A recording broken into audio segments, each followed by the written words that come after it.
sin desmeritar que muchos tengan convicción para realizar esta movilización, me refiero a los campesinos que están protestando contra el IVA aplicado al sector cooperativo y que también están solicitando la condonación de sus deudas, no hay que desmeritar el hecho de que hay un fuerte componente del azar en esta convocatoria, principalmente lo que refiere al mantenimiento de los costos de la movilización.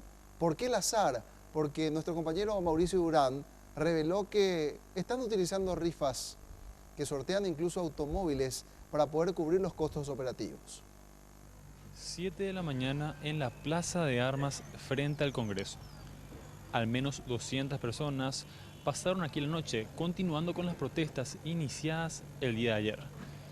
Vemos una pantalla gigante, vemos gente que ya está también preparando hielo, preparando también el desayuno y queremos saber cómo se mantienen estas personas, ya que se requiere de un gran presupuesto para poder hacer frente a una movilización de este tipo.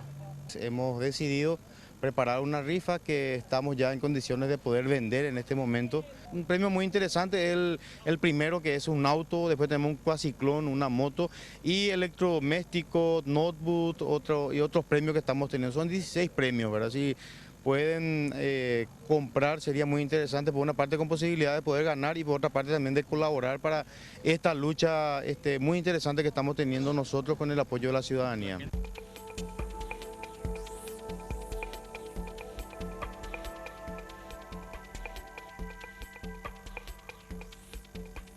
Además de esta rifa, los campesinos han aportado con productos de la agricultura familiar, que han traído desde sus colonias. Orero guerupea, porque pea mante orero yujula libre. Por el yuhamaro yuala pan, dore cubema en la panempira.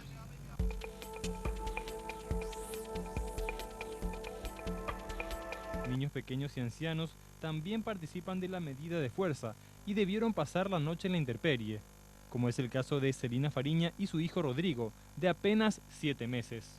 ¿Sin problema? Sin problema. ¿No tuvo frío? No. ¿Las sábanas eso trajeron todos ustedes o le dieron acá? No, yo trajeron todo. O sea, no tuvo problema entonces. No, no hay nada.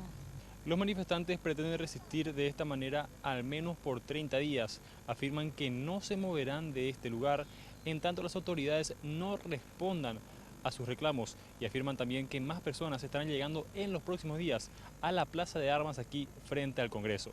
Mauricio Durán, Red Guaraní.